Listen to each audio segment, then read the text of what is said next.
नन्हा सा गांव था कालपुर, जो हिमाचल की वादियों में बसा था। चारों ओर ऊंचे ऊंचे पहाड़, घने जंगल और बीच में बहती एक छोटी सी नदी। गांव की हवा में एक अजीब सी शांति थी, पर रात के सन्नाटे में कभी कभी ऐसी आवाजें सुनाई देती जो दिल को दहला देती थीं।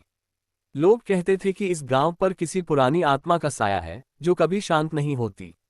इसी गांव में रहती थी मालती देवी, एक विधवा माँ, और उनका इकलौता बेटा शिवम। शिवम की उम्र थी बमुश्किल 19 साल, पर उसका दिल बड़ा था। वह अपनी माँ का सबसे बड़ा सहारा था।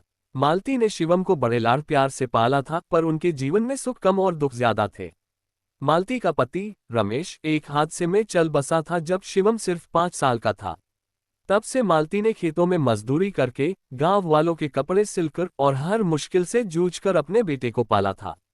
शिवम का सपना था कि वह अपनी माँ को एक दिन बड़ा सुख देगा। वह पढ़ाई में अच्छा था, पर उसका मन हमेशा कुछ और ही चाहता था। वह चाहता था कि उसका घर बने, उसकी शादी हो और उसकी माँ को बहू के रूप में एक बेटी मिले जो उनके घर को फिर से रौनक दे दे। मालती हंसकर कहती, अरे अभी तो तू बच्चा है, शादी की बात क्यों करता है। पर शिवम का जवाब हमेशा एक जैसा होता, माँ मैं तुम्हें अकेला नहीं छोड़ूंगा। मैं शादी करूंगा और तुम्हारी बहू तुम्हारी सेवा करेगी। लेकिन कानपुर में एक अंधविश्वास गहरा था। लोग कहते थे कि जो भी गांव की सीमा से बाहर जाकर शादी करता है, उस पर एक पुराना श्राप उतरता है। कोई नहीं जानता था कि यह श्राप क्या था या कहां से आया था, पर गांव के बुजुर्गों की कहानियां डरावनी थीं। शिवम इन बातों पर हंसता था। वह कहता, माँ ये सब बेकार की बातें हैं। मैं अपने प्यार को ढूंढूंगा और तुम देखना, हमारा घर खुशियों से भर जाएगा। एक दिन शिवम ने अपनी माँ से गंभीर होकर कहा, माँ मैंने एक लड़की देखी है। उसका नाम है राधिका। वह शहर में रहती है और मैं उससे प्यार करता हूँ। मालती का दिल धक से रह गया। वह जानती थी कि शिवम का दिल बड़ा है, पर इतनी जल्दी शादी की बात। फिर भी अपने बेटे की चमकती आंखों को देखकर वह पिघल गई। बेटा तू अभी छोटा है, क्या वह लड़की हमारे गांव की रीतियों को मानेगी। और यह श्राप की बात। मालती ने चिंता से कहा, माँ ये सब ढकोसला है। राधिका बहुत अच्छी है, वह तुम्हें अपनी माँ की तरह मानेगी। बस तुम हाँ कर दो, शिवम ने मासूमियत से कहा। मालती ने अपने बेटे की खुशी के लिए हामी भर दी। उसने कहा, ठीक है बेटा, अगर तेरा मन है तो मैं तुझे रोकूंगी नहीं। लेकिन एक शर्त है, शादी से पहले राधिका को गांव लाना ताकि मैं उसे देख सकूं। शिवम खुशी से उछल पड़ा। उसने माँ को गले लगाया और कहा, माँ तुम सबसे अच्छी हो, मैं राधिका को जल्दी लाऊंगा। कुछ हफ्तों बाद शिवम राधिका को लेकर गांव आया। राधिका एक सुंदर सुलझी हुई लड़की थी। उसकी आंखों में एक अलग सी चमक थी और उसका व्यवहार ऐसा था कि मालती का दिल पिघल गया। राधिका ने मालती के पैर छुए और कहा, माँ मैं आपके बेटे से बहुत प्यार करती हूँ। मैं वादा करती हूँ कि मैं आपके परिवार को कभी दुख नहीं दूंगी। मालती ने राधिका को गले लगाया। उस रात तीनों ने साथ बैठकर खाना खाया। हंसी मजाक और सपनों की बातें हुई। मालती को लगा कि शायद वह गलत थी, शायद ये श्राप की बात सिर्फ एक अफवाह थी। उसने मन ही मन भगवान से प्रार्थना की कि उसके बेटे की खुशी बरकरार रहे। लेकिन उस रात जब गांव सो गया, मालती को अपने घर के बाहर कुछ अजीब सी आवाजें सुनाई दी। ऐसा लगा जैसे कोई फुसफुसा रहा हो। उसने खिड़की से झांका, पर बाहर सिर्फ अंधेरा था। उसने सोचा कि शायद यह उसका वहम है, लेकिन उसकी नींद उड़ चुकी थी। अगले दिन गांव में एक अजीब सी खबर फैली। गांव के पुराने मंदिर के पास एक अजीब सी छाया देखी गई थी। कुछ लोगों ने कहा कि यह एक औरत की छाया थी जिसके बाल लंबे और उलझे हुए थे। कुछ ने कहा कि यह वही श्रापित आत्मा थी जिसके बारे में बुजुर्ग बात करते थे। मालती ने इन बातों को नजरअंदाज करने की कोशिश की, पर उसका मन बेचैन था। शिवम और राधिका ने शादी की तैयारियां शुरू कर दी। गांव में मंगल गीत गाए जाने लगे। मालती ने अपने बेटे की खुशी के लिए सब कुछ किया। उसने अपने गहने बेच दिए ताकि शादी में कोई कमी न रहे। लेकिन हर रात वही अजीब सी आवाजें सुनाई देती थीं। कभी कोई रोने की आवाज, कभी कोई चीख। मालती ने शिवम को बताया, पर वह हंसकर कहता, माँ तुम भी ना डरने लगी, ये सब जंगल के जानवरों की आवाजें हैं। शादी का दिन आया। कालपुर का छोटा सा मंदिर रंग बिरंगे फूलों से सजा था। राधिका दुल्हन के जोड़े में बेहद खूबसूरत लग रही थी। शिवम का चेहरा खुशी से चमक रहा था। मालती की आंखों में आंसू थे, खुशी के और शायद थोड़ा डर के भी। शादी की रस्में पूरी होने के बाद रात को बारात विदा होने वाली थी। मालती ने शिवम और राधिका को आशीर्वाद दिया। लेकिन जैसे ही बारात मंदिर से बाहर निकली, एक तेज हवा चली। आसमान में बादल घने हो गए और एक अजीब सी ठंडक हवा में फैल गई। गांव वालों ने एक दूसरे की ओर देखा। कुछ ने कहा, यह श्राप का साया है। अचानक एक जोरदार चीख गूंजी। मालती ने देखा कि शिवम जमीन पर गिर गया था। उसका चेहरा पीला पड़ गया था और उसकी आंखें खुली की खुली रह गई थीं। राधिका चीख रही थी, शिवम, शिवम। मालती दौड़कर अपने बेटे के पास गई, पर तब तक बहुत देर हो चुकी थी। शिवम की सांसें थम चुकी थीं। गांव वाले दहशत में थे। कोई कह रहा था कि यह जहर था, कोई कह रहा था कि यह श्राप था। मालती का दिल टूट चुका था।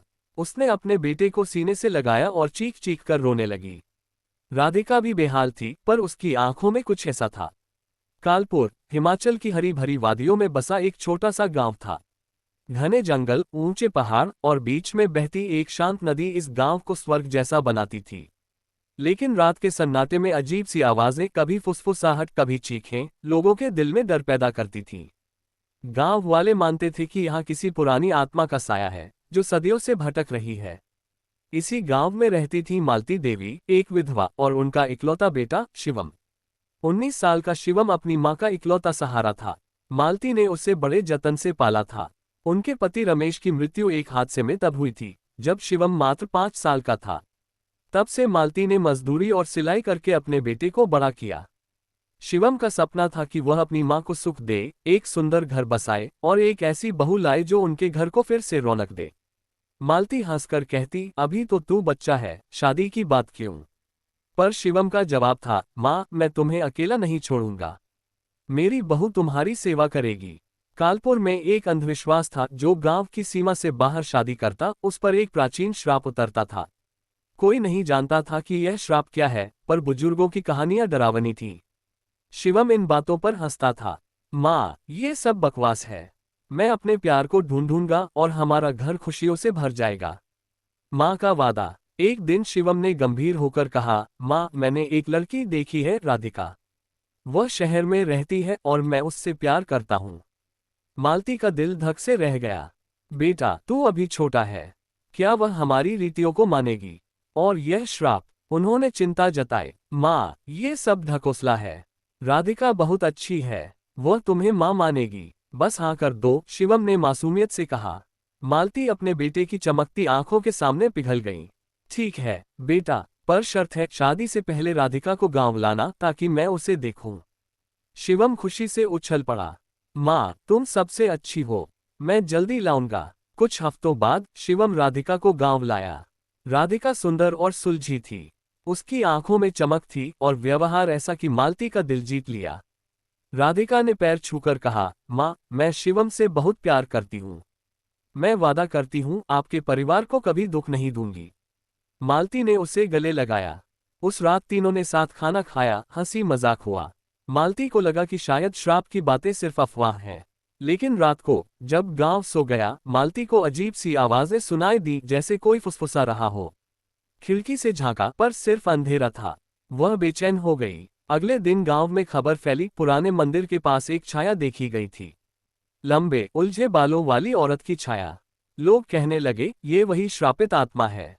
मालती ने इन बातों को नजरअंदाज करने की कोशिश की, पर मन बेचैन था। शिवम और राधिका ने शादी की तैयारियां शुरू की। मालती ने गहने बेचकर कोई कमी नहीं छोड़ी। लेकिन हर रात वही आवाजें, रोना, चीखें। शिवम हंसता, मां, ये जंगल के जानवर हैं। शादी का दिन आया। मंदिर फूलों से सजा था। राधिका दुल्हन के जोड़े में खूबसूरत लग रही थी। शिवम का चेहरा चमक रहा था। मालती की आंखों में खुशी और डर के आंसू थे। रस्में पूरी हुई। बारात विदा होने को थी। अचानक तेज हवा चली। बादल घने हो गए। ठंडक फैल गई। गांव वालों ने एक दूसरे को देखा। ये श्राप का साया है, किसी ने कहा। तभी एक चीख गूंजी। शिवम जमीन पर गिर गया। उसका चेहरा पीला था, आंखें खुली रह गई थीं। राधिका चीख रही थी। मालती दौड़ी, पर शिवम की सांसें थम चुकी थीं। गांव वाले दहशत में थे। कोई बोला जहर था, कोई बोला श्राप था।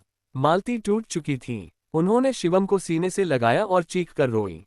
राधिका भी बेहाल थी। पुलिस आए। जांच में पता चला कि शिवम को जहर दिया गया था। लेकिन गांव वाले मानते थे कि यह श्राप था। मालती ने राधिका को सांत्वना दी, पर रात को वही छाया उनके घर के बाहर दिखी। उसकी आंखें खाली थीं और आवाज में नफरत थी, कोई बाहर वाला यहाँ नहीं बसेगा। मालती ने गांव के पंडित से बात की। पंडित ने बताया कि 100 साल पहले एक औरत कालिका को गांव वालों ने जलाकर मार डाला था, क्योंकि उसने बाहर के पुरुष से शादी की थी। उसकी आत्मा तब से भटक रही थी और हर बाहर वाले की शादी को वह रोकती थी। मालती ने राधिका को शहर वापस भेज दिया, लेकिन हर रात वह छाया मालती के सपनों में आती। तुमने मेरी शादी रोकी थी, वह फुसफुसाती। मालती अब समझ चुकी थी कि यह कोई साधारण हत्या नहीं थी, ये कालिका का श्राप था। मालती ने गांव छोड़ दिया। वह राधिका के पास शहर चली गई, लेकिन कालिका का साया पीछा नहीं छोड़ता था। हर रात मालती को शिवम की आवाज सुनाई देती, माँ तुमने वादा किया था। और फिर कालिका की हंसी। कालपुर आज भी वीरान है। लोग कहते हैं वहां की हवा में अभी भी कालिका की फुसफुसाहट गूंजती है।